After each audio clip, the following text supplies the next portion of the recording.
Well, welcome everyone. This is Devin Murray. And today I'd like to talk to you about social media and more importantly, how to make money with social media for independent schools. Now I want you to imagine that you're sitting on a big front porch.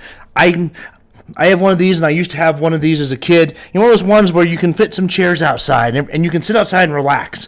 And just imagine that you're just sitting there on that front porch and you're just kind of sitting there down in the middle of town where people are just kind of walking by and they're waving and saying hi as you're just sitting there. And every so often, some of these people will stop and talk to you.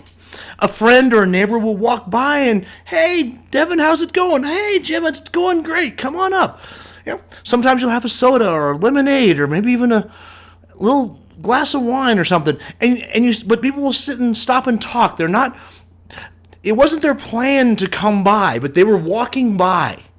And they saw you on the porch, and they know that you're a great person, and they love to chat with you, and they're friends with you. So they stop and they talk.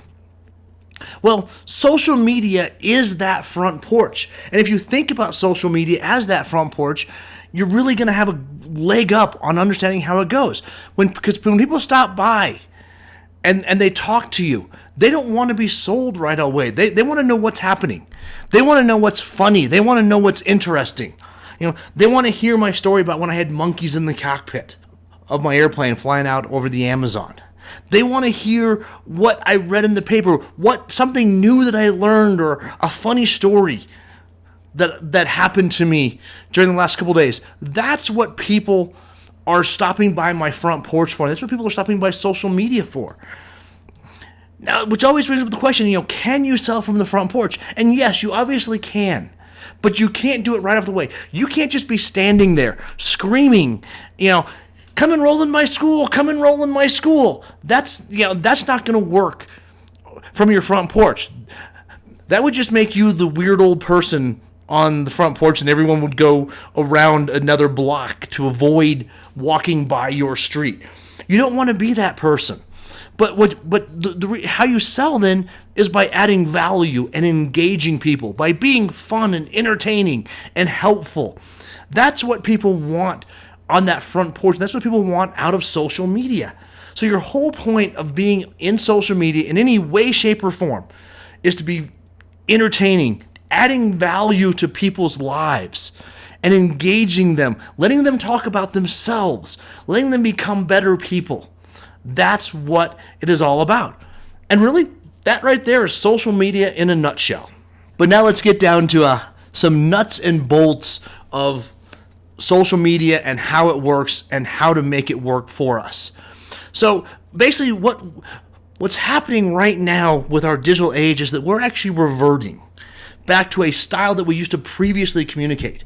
Ever since the Gutenberg press first came around, we've been using print and words as our main source of communications because we could. It was easy to read the words and we could print the words. We couldn't print pictures.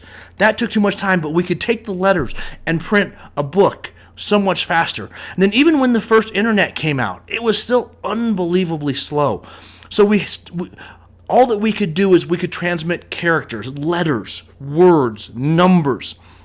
And that's the way the internet was. But now that bandwidth is increasing, and now that everyone's got the internet in their phone and they can download pictures and videos at lightning fast speed, we're now reverting back to a visually engaging world because we now have the bandwidth to do it.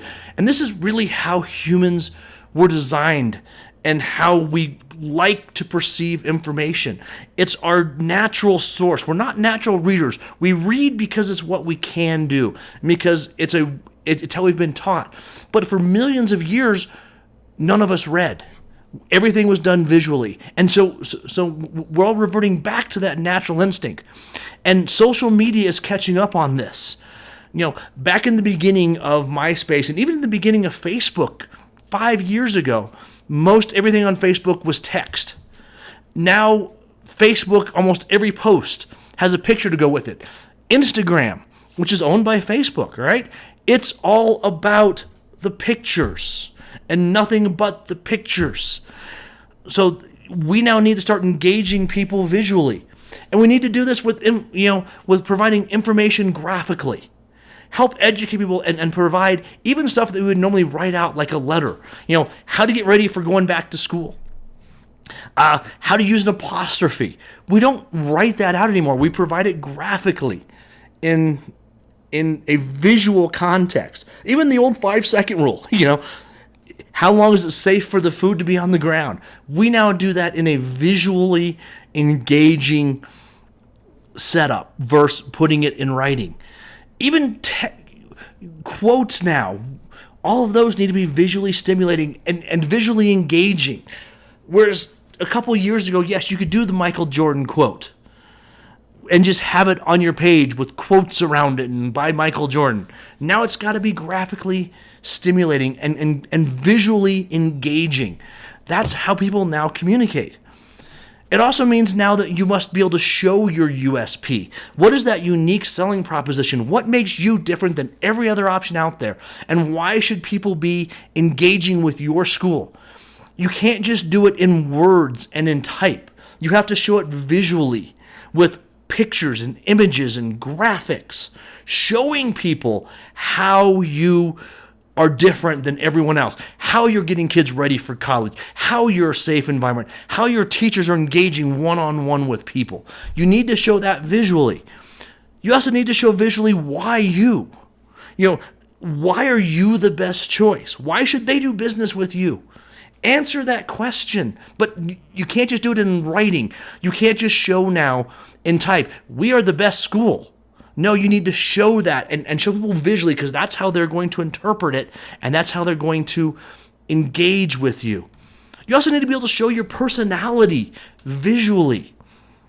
Are you a sports school and that's really what you're known for and what people love? Then show that your personality is about sports. If you're a quirky school that kind of has some fun teachers and different teachers, hey, show that personality. Show what makes your school what it is, but you have to show it graphically. You can't just tell people now that we're an art school or that we're a loving school that allows kids to grow into their full potential. You have to show that. You have to show that personality. If your school's about arts and the theaters, then show that visually. You can't just tell people that. You also have to be able to tell your story. Why did you exist? Why does your school exist? Obviously, it was created for a reason, but you have to be able to do it visually. You can't say that our school was founded on these premises and we've changed and we've grown. You have to actually show people visually. Tell that story so that people can see what it is. Show your kids as freshmen or a junior or a senior, and then show them now working on Wall Street or working with kids in other countries. You have to show that visually. Let people understand, yes, you still need to use words, but you need to use those pictures more than anything. Why was your school created? What was going on? Find some old pictures back from when your school was first founded about the problem that your school was creating. Was it poverty? Was it that there were no good schools? Was it that the schools were too far and they were busing kids for an hour to get to the school? What was it that caused your school? Go find those pictures and help people understand and engage on you visually, and tell what's happening now. What's happening in school today? Don't just tell me what happened this week or today. Show me. And that's what you have to be doing on social media, is telling the story, but telling the story in images and not words. Because that's what social media is about, and that's how you're going to get people to engage with you on social media. If you're just using words, people are going to ignore you. But if you are showing things visually, people will start engaging with you. Now, the big question that I get all the time is, how do we monetize social media? How do we make social media make money for us? If we're going to put a couple hours a week into social media, how do we make it work for us? How do we make that money back? Because there's no reason to do any work that's not bringing you back financial gain, especially if it's marketing. If marketing isn't making you money, you shouldn't be doing it. All right, so how do we do this? The first thing is by growing your presence, by reaching out to people and having more people understand who you are and what solutions you have to the problems that they're having and what problems they're having. It's about the friends of friends concept. Each millennial right now has about 380 friends in their circle. So you want to be reaching out to them. So imagine if you reach out to only half of those. For every person that's enrolled in your schools, if you reach out to half of those, 100 even, so you only reached out to 20 more people just like them in your area. Think how much that's going to help your enrollment grow and the applications that are going to come in if you're reaching out to those people. It's about the friends of the friends, and we do this by getting interactions. It's not just by what's happening today. It's about educational posts and information and jokes and cute pictures and educational material that gets people to like you. Just to kind of give you a sense for what this looks like. Here's just a graph that I pulled up one day. If you look across the bottom, all those magenta dots are blog posts that I put out. The green line is the people who've actually already liked me. Those are my friends that I show up directly on their timeline. The blue line is everybody else that is being affected in the seeing my blog posts. These are the friends of the friends. Most of those, it's about a 3-to-1. So for every person that I reach directly who's already liked my page, I reach 3 more people. These are people that have shared my article, that have liked it so it shows up on somebody else's page, that have shared what I've said. This is real. This is the power of social media, is I can reach out to people who are like the people who already like me. And I can find more of them. And by engaging with them and being sociable and friends, I can get them to start liking me. And people do business with people that they know, like, and trust. It's that front porch, right? If someone's walking by and it's a friend of mine and they come up and sit on my porch, and then someone else who walks by who knows them but doesn't know me walks by, there's a chance that they're going to say hi. And if they've heard that I'm a good guy already, they might come up and come on the porch with me. And then I get to know them, and then they become my friend. Now I can start talking to them about what I do in business and how I can help solve their problem. But I couldn't do that right off the bat. But it's through those friends of friends. That's the power, and that's where we can really grow your business. You can also grow your school and the enrollments in social media by building relationships. People want to do business with people that they know, like, and trust. They want that relationship. And again, as you add people on your porch, you're going to get more and more people up there, and you're going to have more and more friends. But you have to realize, to do this, it's not just about you. It really needs to be almost about everybody else. So just as kind of a quick, rough idea, I believe that about 50% of your social media posts should be inspirational, motivational, or fun. Sometimes it's just the fun picture or a fun story. Other times it can be inspirational, like a post I did recently. There's a school in Illinois that the kids got together and said, we don't want any other student to eat alone. So they always make sure that every student has at least one other person eating with them at lunch. And if they don't, they'll actually get up and walk over and sit down with that person, even if they don't know them. Inspirational, motivational quotes, inspirational stories. Half of your content should be about that. And I say about 10% of your content should be teaching, educating people about the system, about education, and about how brains work and how kids learn. Help educate them. Take about 10% of your posts and be about that. Be about teaching teaching parents something they didn't already know. Because again, they're not the experts. Parents are not the experts in child education. You are. So 1 out of every 10 posts, have it be an educational article. Now, a lot of the times, these are articles that I have written by my teachers. Or it's an article that I found in a publication that I think I can rewrite, or I can just publish straight out and direct people to educational material. Another 10% of your content should be about the community. You are a part of a community. Your school does not sit in isolation in the middle of nowhere. Even if you have huge grounds around you, you're still a part of the community. So make sure that you're posting stuff and being on social media about that kind of content. So if there's a great play that's going on for kids this coming weekend, or a kid race, whether it be bikes or running or skiing or whatever, or swimming, be talking about that. If there's a play in town that the kids might like, if there's the circus coming, any of those things, be talking about what's happening in your community, especially that relates to kids, but in general, be a part of your community. Be a social part of the community. Again, you can't sit on your front porch and ignore everything but your friends walking by. It's about what's happening around you and seeing that the leaves are changing and talking about that to people.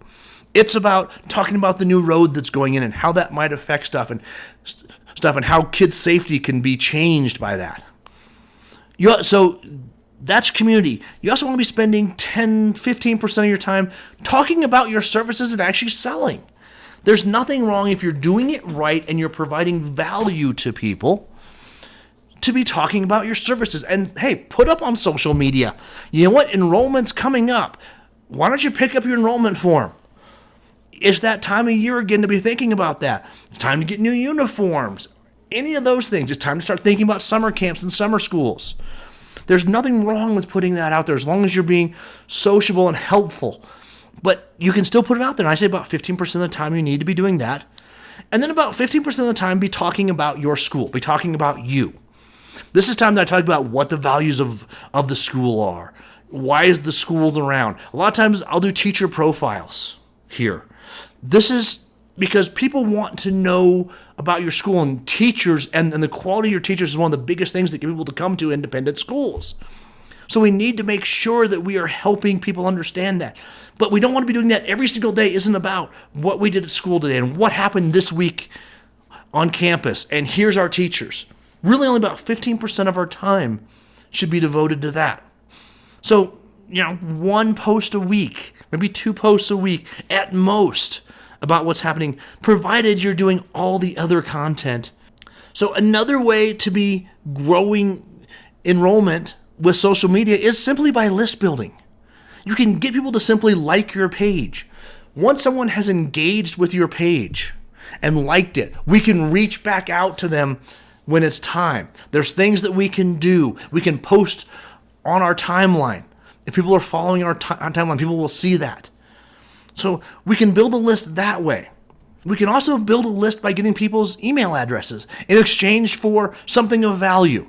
By providing a free report, we can reach out to those friends of friends and say, hey, would you like a free report on how to figure out what's the best school for you? If so, please just give me your email address and we'll email it to you. That's one of the great, powerful ways to build a list. Then when it comes time for enrollment season to come around, you can reach out to them and be like, hey, remember that report we sent you? Look through it again and see that we really are one of the best schools in the area. Why don't you come in and take a tour of our school, attend our open house, and then maybe enroll with us?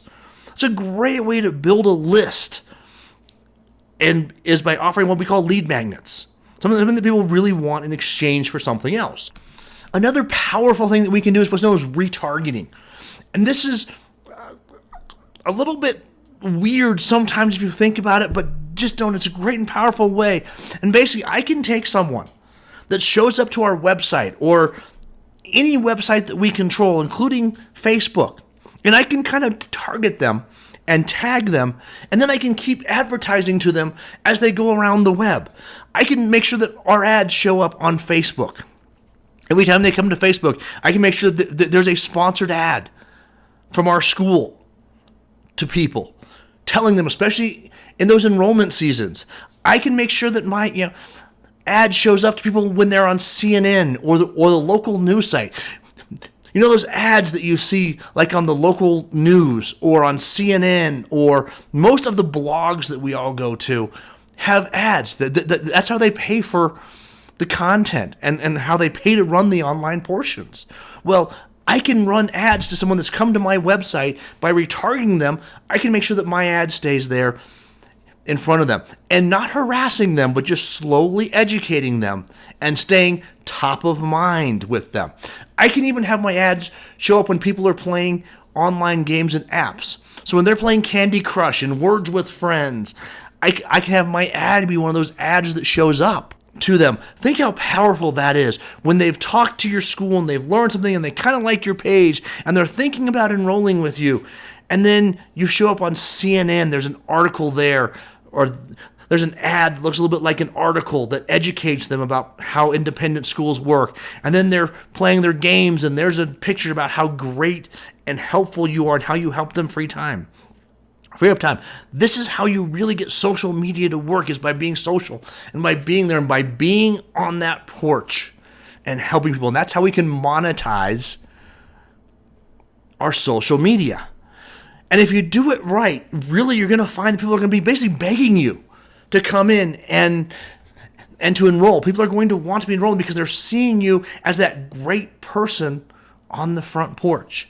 And when you become that trusted resource that's on the front porch that people know, like, and trust, and when you've helped educate them as to what problems you solve and how you can help them, it's next to impossible for them to not walk by someday and go, "Hey, Devin, I want to talk to you for a second about enrolling in your school. We've been talking, it's now time for enrollment. How about if I come on up and we talk about that? Or would you mind if I swung by your enrollment office next week?" That's how we get people to enroll. And people will be begging to come in when you do it right. So thank you very much. This has been Devin Murray with Attract More Families, and have a great evening. Hey everyone, this is Devin Murray. I'm back again. Just real quick, do you want to get more great information like this? Every week I post content both to my blog and to social media like Facebook and LinkedIn. So if you'd like more of this, you can go ahead and go to attractmorefamilies.com/blog or find me on Facebook at Attract More Families. Anyways, this has been Devin. Take care. And if you have any questions, feel free to send me a message or send me an email, and I'll do whatever I can to go ahead and find the answers for you and get back with you. Take care and have a great one.